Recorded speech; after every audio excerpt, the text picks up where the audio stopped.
j'étais rendue sur la liste d'attente pour avoir des électrochocs.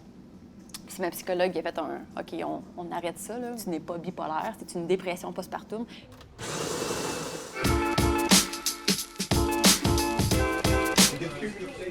Selon l'Agence canadienne de la santé publique, 20 des mères souffrent de dépression postpartum. Depuis 1981, c'est un trouble qui est en hausse en Amérique du Nord. Pourtant, aux États-Unis, il y a juste 15 des cas qui sont traités. En partie parce que les nouvelles mères n'osent pas se plaindre, puis en partie parce que le corps médical n'est pas capable de reconnaître ce mal et ou sa gravité. Donc aujourd'hui, pour enlever une couche de tabou, j'en discute avec Stéphanie Forcier, une collaboratrice d'Urbania qui l'a connue de front, et avec Amélie Sigouin, directrice générale de la Maison Bleue, un organisme qui vient en aide aux mères en situation de vulnérabilité. Merci beaucoup d'être ici. Ça fait plaisir. On va commencer avec des définitions. Amélie, c'est quoi la différence entre le baby blues et la dépression postpartum? Quand on parle du baby blues, c'est la distinction fondamentale avec le postpartum, c'est la durée. Donc, ça ne dure pas très longtemps. Et c'est une transition qui est normale. Parce que quand on dit normale, ça ne veut pas dire que ce n'est pas difficile pour la maman qui le vit. Alors que la dépression postpartum, c'est une dépression sévère. Donc, on est dans une dépression, les symptômes ressemblent à une dépression majeure, mais à ça, on ajoute, comme c'est dans la période postnatale, énormément de culpabilité, de honte, et ça peut durer, donc perdurer longtemps si on ne s'en occupe pas. Stéphanie, tu as connu la dépression postpartum. En août 2016, tu as donné naissance à ton premier enfant. Puis dès les jours qui ont suivi, tu as remarqué que tu étais dans un état qui ne ressemblait pas à ton état normal. Pourtant, ça a pris 9 mois avant qu'on diagnostique ton trouble. Ça représente combien de médecins, de faux diagnostics puis de médicaments pris pour rien, ça? 9 spécialistes, 15 médicaments, puis j'ai eu 6 diagnostics en tout différents avant d'en arriver à bien cerner la dépression postpartum. Puis, c'est quand même moi qui est allée frapper aux portes à chaque fois pour dire « je ne vais pas bien ». Puis, je suis restée 3 jours en psychiatrie. Mais tu sais, quand tu rentres en psychiatrie, tu sais pas quand tu ressors. Puis là, le diagnostic, c'était pas dépression postpartum. Ça a eu trouble obsessif compulsif, de l'anxiété, trouble dysphorique prémenstruel, parce qu'il y avait vraiment un lien avec mon cycle menstruel. Là, c'était clair et net. J'ai eu dépression bipolaire, trouble de glande thyroïde. Donc, là, quand j'étais dans le diagnostic de trouble de bipolarité, bien, avec tout ce que je prenais, là, le lithium, des stabilisateurs d'humeur, des antidépresseurs avec une dose quand même de cheval, les symptômes ne disparaissaient pas. Là. Puis, j'étais rendue sur la liste d'attente pour avoir des électrochocs.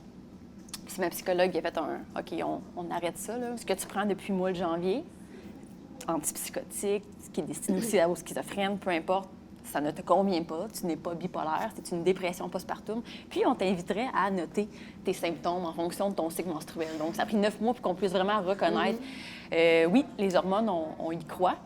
Mais comment ça se fait que ce soit une maladie, un trouble de santé mentale si répandu et que ce soit si difficile à diagnostiquer? Il y a la difficulté d'isoler le problème. Donc, tu l'as vécu plus que moins dans cette espèce de mix et de comorbidité qu'on va parler de facteurs autour de la dépression postpartum. Donc, il y a de l'anxiété, il y a des troubles, il y a des changements de l'humeur, il y a des changements au niveau de l'appétit, du sommeil. Donc, comment est-ce qu'on vient isoler puis être capable de nommer ce trouble-là, alors qu'on est dans une situation où on juxtapose un événement qui est heureux et qu'on souhaite heureux, et on veut rester dans ce mood positif-là, de dire, bien, c'est le fun, puis je devrais être bien, puis quand on a un chum, puis que ça, en plus de tout ça, comment ça se fait que moi, je le vis, que moi, je vais pas bien? Tout le monde est heureux de voir l'enfant, mais moi, à l'intérieur, je vais pas bien, puis tu veux pas comme le verbaliser trop, pas te faire étiqueter mauvaise mère. Et le mauvaise mère vient des fois avec des signalements, avec un risque de perdre au niveau des droits puis des compétences parentales. Il y en a certains qui ont peur aussi de prendre la médication. Oui. En 2016, j'ai eu droit à énormément de préjugés quant à la prise d'antidépresseurs, comme t'es faible ou t'as pas à prendre ça. Puis surtout, là, l'accent est vraiment mis sur l'allaitement, mais là, allaitement et médication ne vont pas nécessairement de pair. Donc là, pour renforcer la culpabilité de faire « bien là, je vais devoir stopper mon allaitement pour me sauver », mais là, pourquoi t'arrêterais ton allaitement? Mais donc, le corps médical a sa part de responsabilité, puis les parents, eux, n'osent pas demander de l'aide? comment on fait, comment on fait pour réconcilier ça? Comment on fait pour enlever la pression des parents parfaits? Le screening, là, pour voir la mère, les mois après, bien, ça va 8 semaines après que tu vas accoucher. Puis c'est vraiment juste, on te parle plus l'utérus, comme c'est beau.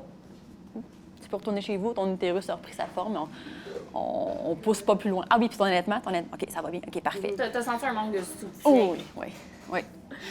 Les mères à la Maison Bleue ont droit à ce soutien postnatal, dépression ou pas. Est-ce que tu vois un changement là-dedans? Est-ce que c'est une aide dont les mères pourraient bénéficier, même si elles ne sont pas dans une situation de vulnérabilité à la base? Clairement. Puis quand on parle des mamans à la Maison Bleue, donc elles n'ont pas de famille, pas de réseau. Elles sont, pour la plupart, elles ont vécu toutes sortes de chocs et elles-mêmes de défis passés. Et donc, comment est-ce qu'on vient porter, nous, ces mamans-là à la Maison Bleue, par notre modèle qui est interdisciplinaire. Donc, il y a des médecins, des sages-femmes, des infirmières, des TS, psychoéducateurs. Et la présence multi fait qu'on regarde le multifacette aussi. Donc, la maman, qu'importe son passé, qu'importe d'où elle vient, il y a un espace où elle peut venir déposer, donc, sa peine, son chagrin, et puis toute la part de renoncement qu'on vit dans la maternité. On n'en parle pas, mais c'est un don de soi immense qui est compensé par l'amour du bébé, là, oui, mais ajouter à ça tous les facteurs dont les mamans à la Maison Bleue, bon, le bébé fruit d'un viol, le monoparental, parce qu'être seule en plus, à travers tout ça, de stress au niveau de la situation financière ou de l'immigration, négligence et compagnie, et déjà des fragilités au niveau de la santé mentale, bien, des fois, le bébé, c'est juste la goutte de trop qui fait que ça déborde dans ce contexte-là. Le soutien est important dans la façon dont la dépression va se dérouler. Qu'est-ce que moi, en tant qu'ami ou membre de la famille, je peux dire ou faire pour aider un parent en situation de dépression postpartum? Être là. Juste physiquement, être là? Oui, oui, être là, venir prendre des nouvelles, passer un avant-midi à aller promener le petit, dire à la mère, bien, prends du temps pour toi, l'écouter. Puis c'est ça, juste, ouais, être là.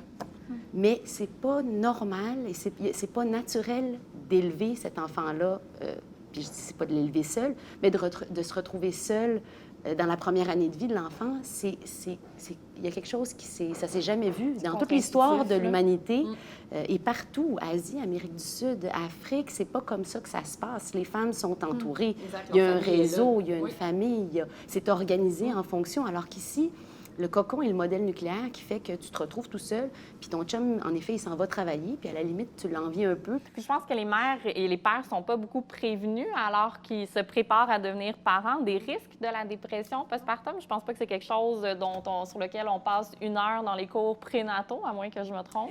Dans la brique qu'on te remet quand t'accouches, bien pas quand t'accouches, avant d'accoucher, le médecin, bien, t'as peut-être quoi, 3 pages qui parlent de dépression postpartum. Puis dans le cours prénatal que j'avais suivi, c'était vraiment 5 minutes avant la fin.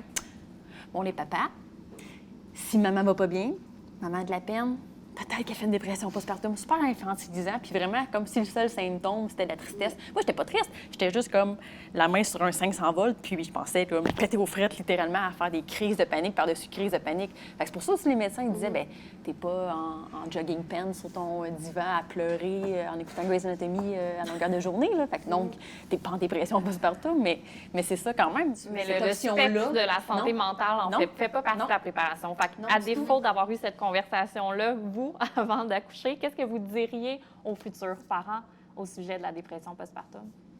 Ça existe. Ça existe, puis on s'en sort. Moi, tout ce que je voulais, c'était mourir, là, honnêtement. J'étais rendue à des idéations suicidaires, puis c'était fini. Là. Puis je pensais pas que ça irait mieux, là, que les détraqueurs s'en iraient, mais ça se termine. Puis il y a de l'aide qui existe, allez la chercher, puis il n'y a pas raison d'avoir honte. Là. Puis je pense qu'on le vit, ça se vit à différents niveaux aussi, la dépression postpartum. D'avoir l'information, même juste d'être au courant du baby blues. Déjà, ça vient nommer, tout est là, dans la culpabilité, le pourquoi que je ne traite pas, je trouve ça dur, même du regret par rapport au fait d'avoir eu l'enfant. Puis donc, porter ça, puis se sentir juste comme mauvaise mère, puis coupable, ça devient... c'est vraiment comme un cancer qui se répand partout, puis qui vient affecter toutes les sphères, je pense. Puis en effet, d'être au courant, puis d'être capable de reconnaître les symptômes, c'est important. Pas chercher des recettes parfaites non plus et des remèdes à tout. Tu sais, il n'y aura pas un one size fits all. Il y a quelque chose qui est très, très individuel, qui est nécessaire dans le suivi. Puis c'est là où je pense qu'on a aussi une adaptation dans le système à faire pour y aller de l'humain à humain. Puis finalement, tout ça, comme nouveaux parents, on apprend à être parent. Donc, il faut peut-être être un petit peu plus doux avec soi-même dans les attentes qu'on a, puis baisser les standards qu'on se met soi-même, mais qui nous sont aussi projetés culturellement. Donc, oui. Absolument. Merci beaucoup, beaucoup, Stéphanie, pour ton témoignage. Merci pour tes belles lumières, la belle lumière que tu as dans ces situations-là. Amélie, si on veut supporter la Maison Bleue, vous avez une soirée bénéfice le 31 mai au Rialto. Puis sinon, bien, on continue à supporter les nouveaux parents, s'il vous plaît. Merci.